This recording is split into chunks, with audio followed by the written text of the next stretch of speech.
രണ്ടാം ലോക മഹായുദ്ധത്തിന് ശേഷം ഏറ്റവും കൂടുതൽ ടാങ്കുകളും യുദ്ധക്കോപ്പുകൾ ഘടിപ്പിച്ചിട്ടുള്ള മറ്റ് വാഹനങ്ങളും ഉപയോഗിച്ചിട്ടുള്ള ഏറ്റവും വലിയ യുദ്ധമായിരുന്നു 1965 ഇൻഡോ പാക് വാർ അല്ലെങ്കിൽ second war of Indo Pak. അന്ന് യുദ്ധമുണ്ടാകാനുള്ള സാഹചര്യം എന്തായിരുന്നു? അതിൽ പ്രധാനപ്പെട്ട പങ്ക് വഹിച്ചത് അമേരിക്കയാണെന്ന് പറയാനുള്ള കാരണം എന്താണ്? യുദ്ധത്തിലെ ഇന്ത്യയുടെയും പാകിസ്ഥാൻ്റെയും തന്ത്രങ്ങൾ എന്തൊക്കെയായിരുന്നു? നമുക്ക് വളരെ വിശദമായി തന്നെ പരിശോധിക്കാം.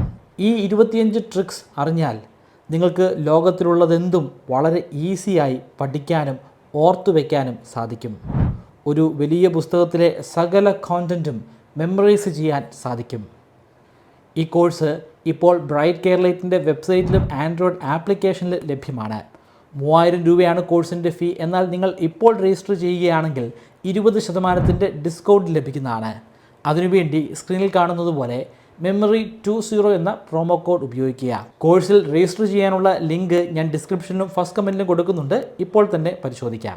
1950കളിൽ ശീതയുദ്ധം അല്ലെങ്കിൽ കോൾഡ് വാർ അരങ്ങേറിക്കൊണ്ടിരിക്കുകയാണ്.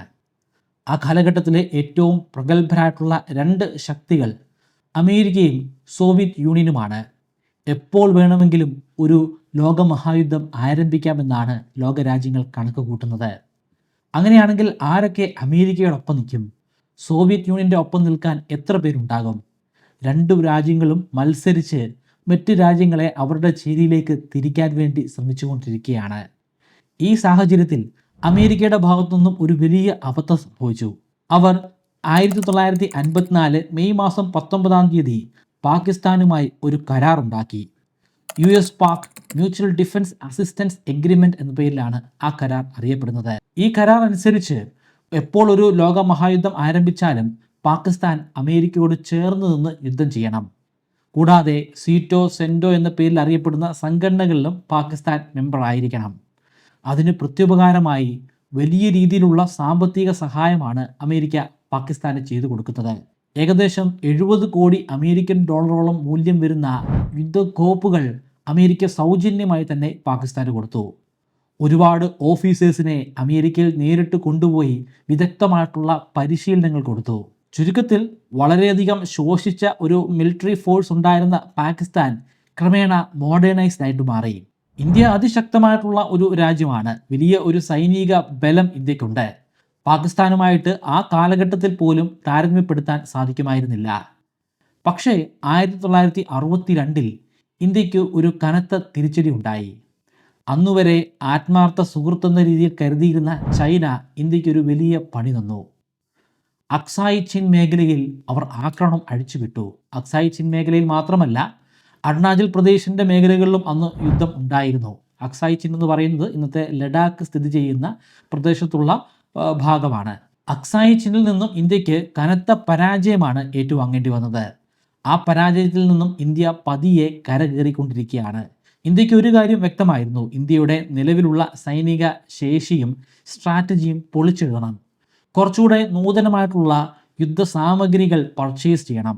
അത്തരത്തിലുള്ള പ്രവർത്തനങ്ങൾ നടന്നുകൊണ്ടിരിക്കുകയാണ്. ചുരുക്കത്തിൽ 1960കളുടെ തുടക്കത്തിൽ പാകിസ്ഥാൻ അല്പം ശക്തമായി നിൽക്കുന്ന ഒരു ഘട്ടമാണ്. ഇന്ത്യ 62 യുദ്ധത്തെ തുടർന്ന് ഒന്ന് തകർന്നു നിൽക്കുന്ന ഒരു സിറ്റുവേഷനുമാണ്. പാകിസ്ഥാന് വ്യക്തമായിട്ടുള്ള ഒരു പ്ലാൻ ഉണ്ട്. ഇതാണ് ഏറ്റവും ഉചിതമായിട്ടുള്ള ഒരു സമയം.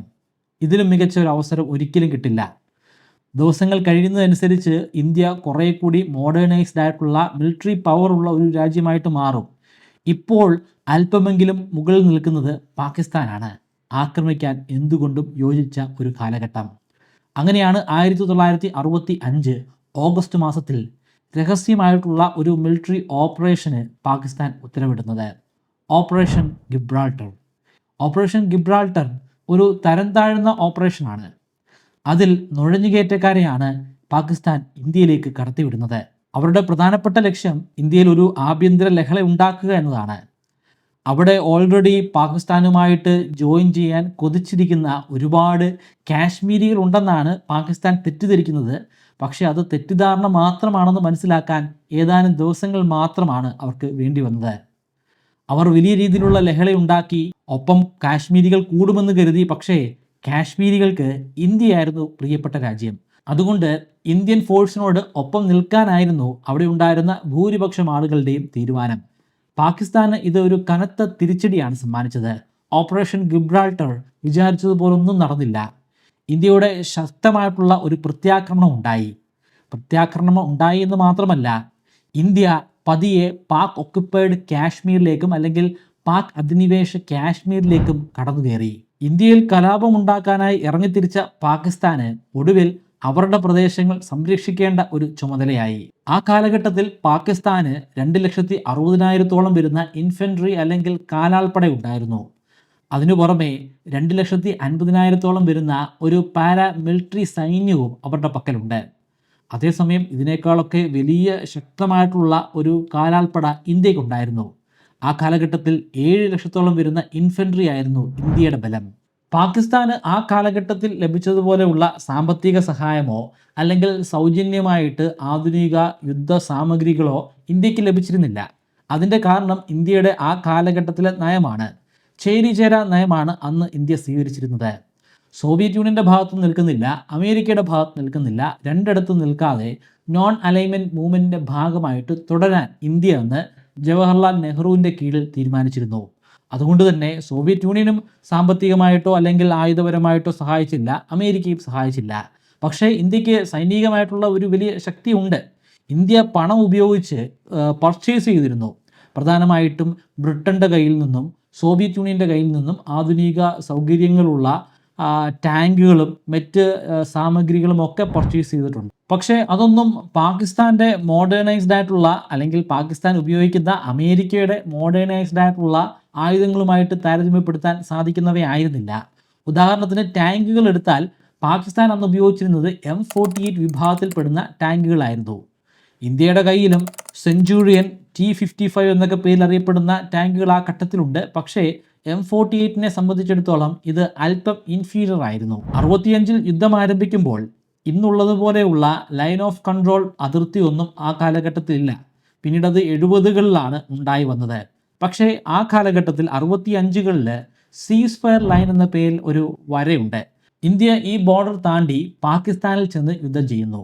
പക്ഷേ അതിൽ നമുക്ക് ഒരിക്കലും ഇന്ത്യയെ കുറ്റപ്പെടുത്താൻ സാധിക്കില്ല. കാരണം ഇത് ആദ്യം തുടങ്ങി വെച്ചത് പാകിസ്ഥാനാണ്. അതിർത്തി കടന്ന് നുഴഞ്ഞുകയറ്റക്കാരെ കടത്തിവിട്ട് ഇവിടെ വലിയ രീതിയിലുള്ള കലാപങ്ങൾ സൃഷ്ടിച്ചത് പാകിസ്ഥാനാണ്. അതിൻ്റെ പ്രത്യാക്രമണം മാത്രമായിരുന്നു അന്ന് ഇന്ത്യ നടപ്പിലാക്കിയത്. പക്ഷേ പാകിസ്ഥാൻ അതുകൊണ്ട് വെറുതെ ഇരുന്നില്ല. അതിനെ ഡിഫെൻഡ് ചെയ്യുകയല്ലാതെ അവർ പുതിയൊരു ഓപ്പറേഷൻ കൂടി ലോഞ്ച് ചെയ്തു. അതാണ് ഓപ്പറേഷൻ ഗ്രാൻഡ് സ്ലാം. നിലവിൽ യുദ്ധം നടന്നുകൊണ്ടിരിക്കുന്നത് കാശ്മീരിലാണല്ലോ. അവിടെ വലിയ രീതിയിലുള്ള കുന്നുകളും മലകളും ഒക്കെ ഉണ്ട്. യുദ്ധം ഒരു ദിവസം കൊണ്ട് തീരുന്നതല്ല, അല്ലെങ്കിൽ ഏതാനും മണിക്കൂറുകൾ കൊണ്ട് തീരുന്നതല്ല, ദിവസങ്ങളോളം അത് നീണ്ടുപോയിക്കൊണ്ടിരിക്കുകയാണ്.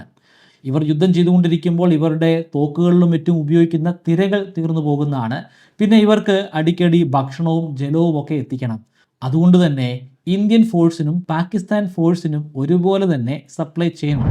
ഇത് 65-ലെ കാലഘട്ടങ്ങളിലും നടന്ന യുദ്ധത്തിൽ മാത്രമല്ല, ഈ കാലഘട്ടത്തിൽ നടക്കുന്ന യുദ്ധങ്ങളിലും ഏകദേശം 2000 അല്ലെങ്കിൽ അതിനും വർഷങ്ങൾക്ക് മുമ്പ് നടന്നിട്ടുള്ള യുദ്ധങ്ങളിലും ഇത്തരത്തിൽ സപ്ലൈ ചെയിനുകൾ അവിഭാജ്യ ഘടകമാണ്.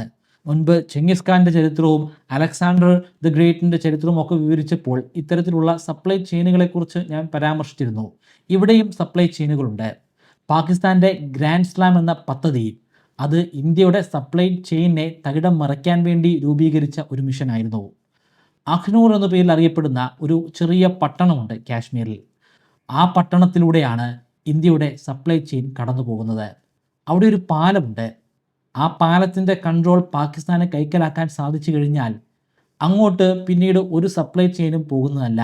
അതായത് ഇന്ത്യൻ പട്ടാളത്തിൻ്റെ കയ്യിലുള്ള ആയുധങ്ങളൊക്കെ തീർന്നു പോകും, തോക്കുകളിലെ തിരകൾ തീർന്നു പോകും, അവർക്ക് ഭക്ഷണവും അതുപോലെ ജലവും ഒന്നും കിട്ടാതെയാകും, ഫസ്റ്റ് എയ്ഡ് പോലും കിട്ടാത്തൊരവസ്ഥ ഉണ്ടാകും. പിന്നീട് വളരെ ഈസി ആയിട്ട് തന്നെ പാകിസ്ഥാന് ഇന്ത്യൻ പട്ടാളത്തെ കീഴടക്കാൻ സാധിക്കുന്നതാണ്. അതിൻ്റെ ഭാഗമായിട്ടാണ് വിദഗ്ധമായിട്ട് അവർ ഓപ്പറേഷൻ ഗ്രാൻഡ് സ്ലാം നടപ്പിലാക്കുന്നത്. വളരെ അനായാസമായിട്ട് തന്നെ പാകിസ്ഥാനിൽ നിന്നും അഖ്നൂർ എന്ന് പറയുന്ന പ്രദേശം വരെ പാകിസ്ഥാൻ സേനയ്ക്ക് എത്തിച്ചേരാൻ സാധിച്ചു. ഒരു വലിയ സൈനിക വ്യൂഹമാണ് അവിടേക്ക് പുറപ്പെട്ടത്.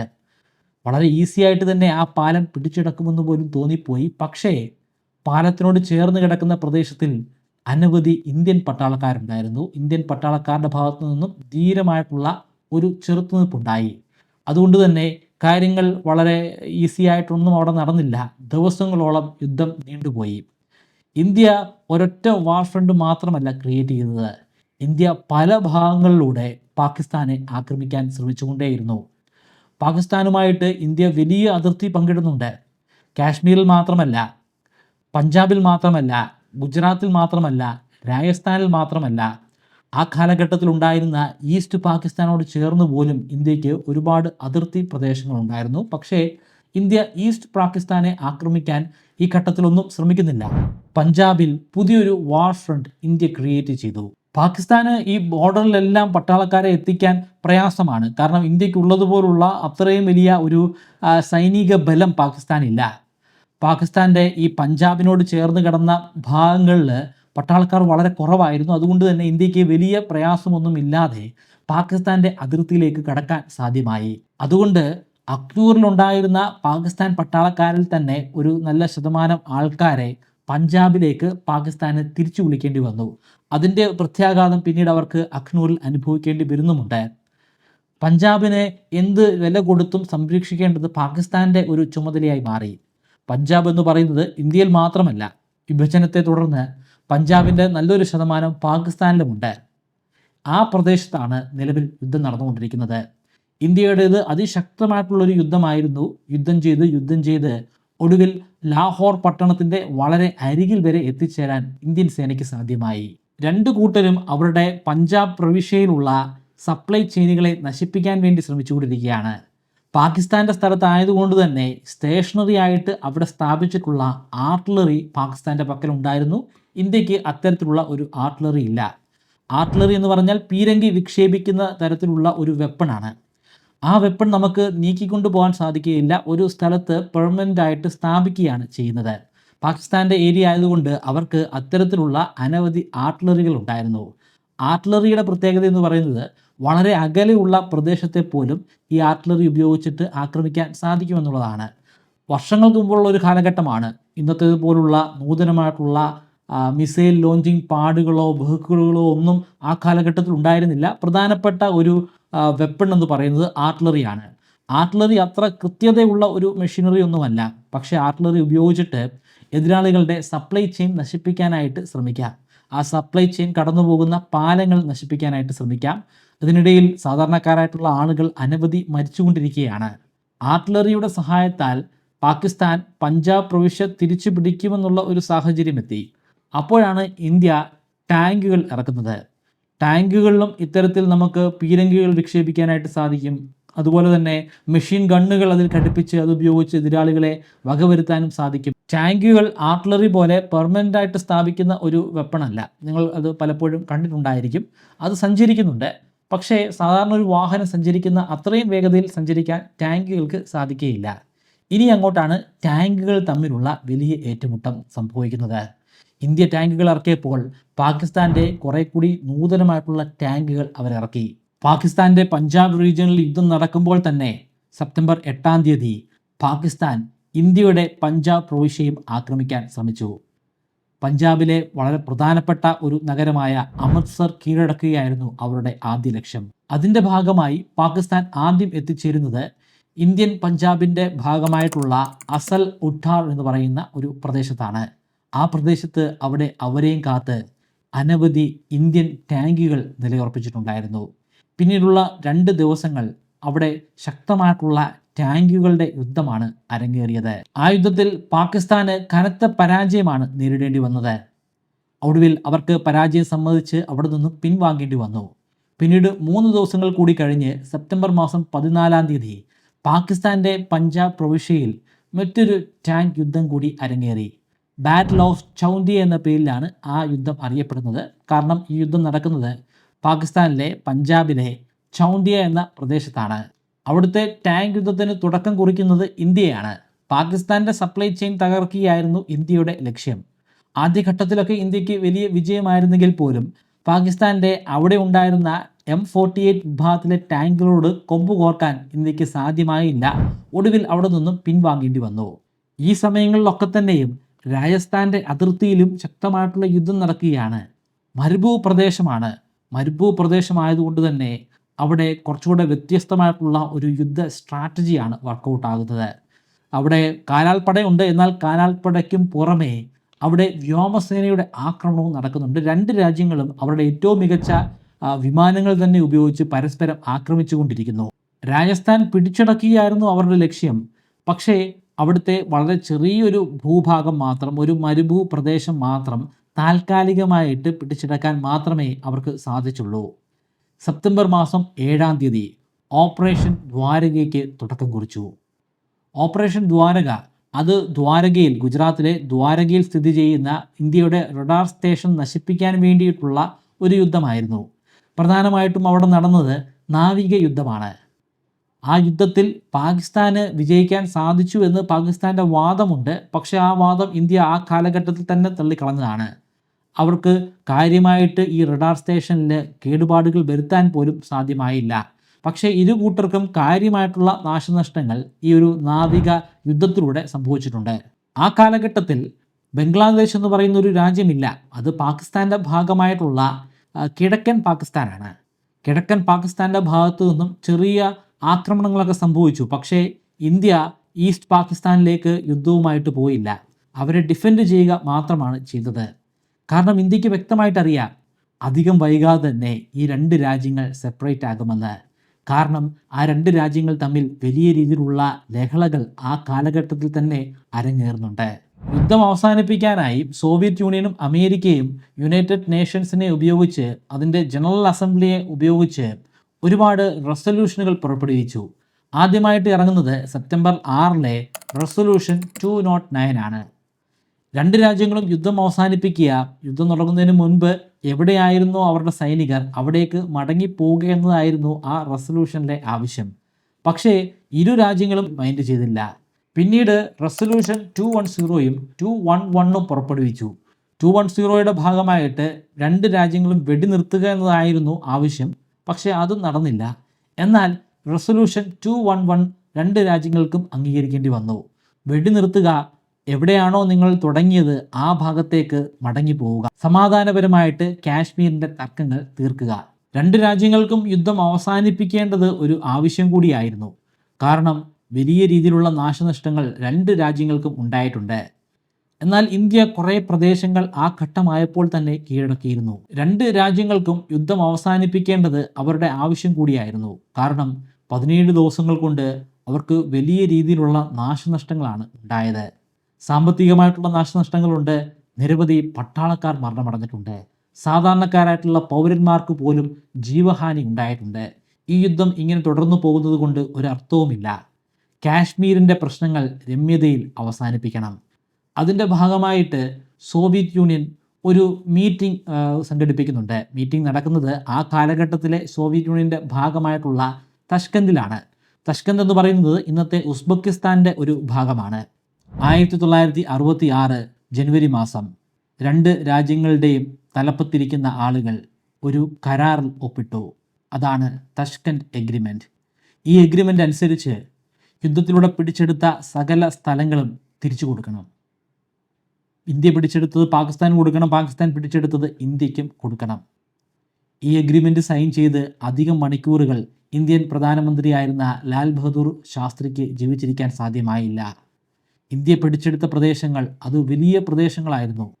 പാക് അധിനിവേശ കാശ്മീരിലെ വളരെ സ്ട്രാറ്റജിക് വാല്യൂ ഉള്ള ഹാജിപൂർ പാസ് ഉൾപ്പെടെയുള്ള പ്രദേശങ്ങൾ, പാകിസ്ഥാൻ്റെ പഞ്ചാബ് പ്രവിശ്യയിൽ സ്ഥിതി ചെയ്യുന്ന സിയാൽകോട്ട് സെക്ടർ, ലാഹോർ സെക്ടർ, ലാഹോർ പട്ടണത്തിൻ്റെ 10 കിലോമീറ്റർ അടുത്തുവരെ ഇന്ത്യക്കന്ന് പിടിച്ചെടുക്കാൻ സാധിച്ചു.